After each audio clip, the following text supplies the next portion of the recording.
Hello दोस्तों, आज हम बात करेंगे ठंड का इफेक्ट ब्रेन की बीमारियों पर क्या होता है। हम जानते हैं कि बॉडी के अलग अलग सिस्टम पर ठंड का बहुत सिग्निफिकेंट इफेक्ट होता है। अलग अलग सिस्टम्स को ये अलग अलग तरह से इफेक्ट करता है। आज हम बेसिकली डिस्कस करने का प्रयास करेंगे कि ठंड के मौसम पे ब्रेन की अलग अलग बीमारियों पर साइकोलॉजिकल और फिजिकल जो ब्रेन की बीमारियां उस पर क्या इफेक्ट पड़ता है। इन चीजों को समझना अति आवश्यक है ताकि हम उसके मैनेजमेंट स्ट्रैटेजीज को समझ सके और उसके बेसिस पर ट्रीटमेंट डिजाइन कर सके और अपनी ओवरऑल लाइफस्टाइल को बेटर कर सके ताकि ब्रेन की बीमारियां ना बढ़े। इसलिए टॉपिक को एंड तक देखिएगा। टॉपिक पर जाने से पहले जो लोग हमारे चैनल पर नए हैं उन्हें रिक्वेस्ट करूंगा कि चैनल को सब्सक्राइब करें, वीडियो को लाइक करें, शेयर करें, फॉलो करें, कमेंट करें, तो देखें।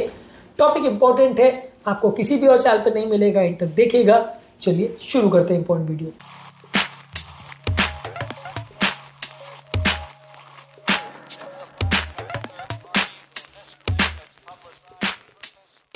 सबसे पहला ठंड का इफेक्ट अल्जाइमर्स डिजीज और पार्किंसन डिजीज जैसे न्यूरो डिजेनरेटिव यानी ब्रेन की एक तरह से गलने वाली जो बीमारियां जो एज रिलेटेड होती है उस पर क्या होता है। एक तो हमारा कॉग्निटिव डिक्लाइन या मेमोरी लॉस या कंफ्यूजन ठंड के महीनों में ज्यादा मिलता है क्योंकि फिजिकल एक्टिविटी कंपैरेटिवली कम होती है, सनलाइट का एक्सपोजर नहीं होता है। इसलिए ठंड के मौसम में हमारा मेमोरी डिक्लाइन और अल्जाइमर की प्रॉब्लम ज्यादा बढ़ने का ज्यादा रिस्क होता है। इसके अलावा ठंड के टाइम साइकोलॉजिकल प्रॉब्लम्स भी ज्यादा होते हैं, हमारा मूड भी ज्यादा खराब होता है, मेमोरी फंक्शन कॉम्प्रोमाइज होता है और ये भी हमारे एग्जीक्यूटिव फंक्शंस को कॉम्प्रोमाइज करता है। यानी साइकोलॉजिकल प्रॉब्लम या सीजनल इफेक्टिव डिसऑर्डर जिसके बारे में हमने सेपरेट वीडियो किया, वो होने से भी ये न्यूरो डिजेनरेटिव डिसऑर्डर्स होने का चांस थोड़ा बढ़ जाता है। इसके अलावा ठंड के टाइम पर बॉडी में थोड़ी अकड़न या स्टिफनेस या डिस्कम्फर्ट होने लगता है जिसके वजह से आपका मूवमेंट चैलेंजिंग हो जाता है और आपकी ओवरऑल मेंटल और फिजिकल वेलबींग कॉम्प्रोमाइज हो सकती है। तो ठंड के मौसम में ठंड की सेंसिटिविटी की वजह से आपको ज्यादा तकलीफ आती है। इसके अलावा ठंड के टाइम आपको स्ट्रोक या लकवा होने का चांस भी ज्यादा हो जाता है क्योंकि ठंड के टाइम नलियां सिकुड़ जाती है तो ब्लड प्रेशर बढ़ जाता है।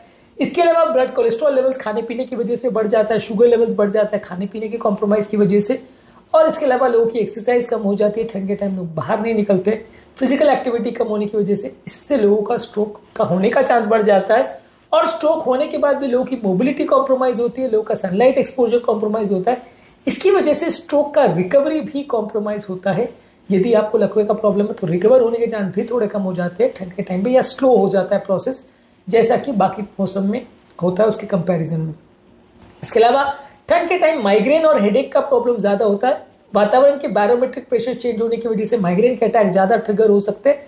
इसके अलावा ठंड के टाइम सर्दी जुकाम या साइनस का इन्फ्लेमेशन ज्यादा होता है। इसकी वजह से साइनस हेडेक भी होने का चांस थोड़ा ठंड के टाइम ज्यादा देखने को मिलेगा।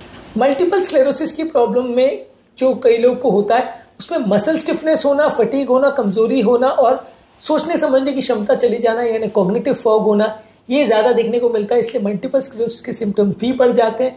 और सनलाइट का एक्सपोजर कम होने से बॉडी की विटामिन डी प्रोडक्शन कम हो जाती है, इससे भी बॉडी में सूजन या इन्फ्लेमेशन बढ़ता है, बॉडी का इम्यून रिस्पॉन्स चेंज हो जाता है, कॉम्प्रोमाइज हो जाता है।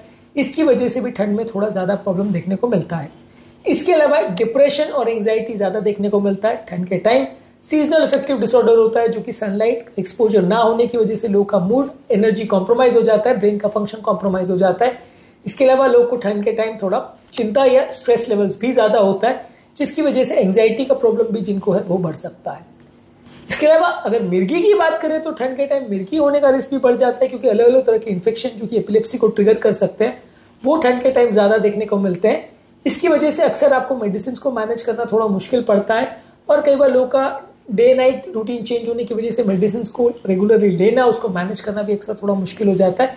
इसलिए ठंड के टाइम एपिलेप्सी वाले पेशेंट्स को भी थोड़ी ज्यादा प्रॉब्लम्स देखने को मिलती है। इसके अलावा टोटल ब्रेन का न्यूरोजेनेसिस का जो फंक्शन है यानी ब्रेन के नए न्यूरॉन्स बनने का जो प्रोसेस है वो लैक ऑफ एक्सरसाइज या सनलाइट का एक्सपोजर ना होने की वजह से या आउटडोर एक्टिविटी ना होने की वजह से ब्रेन का जो नॉर्मल हीलिंग फंक्शन है, ब्रेन का मेमोरी फंक्शन है, लर्निंग कैपेसिटी, ये सारी चीजें कॉम्प्रोमाइज हो जाती है और ये डिफरेंस हमको सिग्निफिकेंटली ठंड के मौसम में ज्यादा देखने को मिलता है। इसके अलावा जब बहुत ज्यादा ठंड का अगर एक्सपोजर हो जिसको सीवियर हाइपोथर्मिया बोलते हैं तो कई बार लोग को कंफ्यूजनल स्टेट डेवलप हो जाता है, जजमेंट कॉम्प्रोमाइज हो जाता है, लोग को ब्रेन एक्सट्रीमली डैमेज भी हो सकता है। इसके अलावा ठंड के टाइम लोगों का स्लीप का पैटर्न कॉम्प्रोमाइज हो जाता है जिससे भी उनके सोचने समझने की क्षमता और काम करने की क्षमता कॉम्प्रोमाइज हो जाती है, यानी स्लीप साइकिल भी कॉम्प्रोमाइज हो जाता है। ये सारे प्रॉब्लम्स ठंड के टाइम ज्यादा देखने को मिलते हैं। तो बेसिकली ठंड का मौसम हमारे ब्रेन की बीमारियों के लिए एक प्रॉब्लम्स का पिटारा लेके आता है जो कि अक्सर बहुत सारे तरह के इश्यूज क्रिएट करता है, बहुत सारे तरह से हमारे ब्रेन को अफेक्ट करता है। इससे बचने के लिए क्या करें, ऑलरेडी हमने डिटेल वीडियो में बात की, फिर भी आज शॉर्ट में उसके बारे में मैं आपको बताया तो ताकि एक पॉजिटिव मैसेज आपको मिले। बेसिकली आपको ठंड के टाइम ठंड से बॉडी को बचाना है, सनलाइट का एक्सपोजर करना है एटलीस्ट 20 से 25 मिनट एक दिन में। इसके अलावा बाहर जितना ज्यादा टाइम स्पेंड कर सके ठंड से बॉडी को बचाते हुए उतना करिए। ब्रेन हेल्दी डाइट जिसमें ओमेगा 3 फैटी एसिड ज्यादा हो, फ्रेश फ्रूट्स वेजिटेबल्स और विटामिन डी की मात्रा हो उनको ज्यादा लीजिए, पानी ज्यादा मात्रा में पीजिए, शरीर को गर्म रखने का प्रयास करिए, बीपी शुगर कोलेस्ट्रॉल को रेगुलरली मेंटेन करिए, प्रॉपरली मेंटेन करिए और सोशली एंगेज रहिए, लोगों के साथ टाइम स्पेंड करिए, लोगों के साथ डिस्कशन करिए, अच्छा टाइम स्पेंड करने का प्रयास करिए। ये सारी चीजें यदि आप करते हो प्रॉपरली तो ब्रेन की प्रॉब्लम्स ठंड के मौसम में बढ़ने का चांस कुछ हद तक कम हो जाएगा। हालांकि ब्रेन की प्रॉब्लम्स में अलग अलग चीजों को अलग अलग तरह से इफेक्ट होता है विंटर सीजन का, कैसे आप इसको प्रिवेंट कर सकते हो ये सारी चीजों को डिटेल में हमने एक और वीडियो में डिस्कस किया, उसको भी जरूर चेकआउट करें। टॉपिक एंड करने से पहले जो लोग हमारे चैनल पर नए हैं उन्हें रिक्वेस्ट करूंगा कि चैनल को सब्सक्राइब करें, वीडियोस को लाइक करें, शेयर करें, फॉलो करें, कमेंट करें पूरा।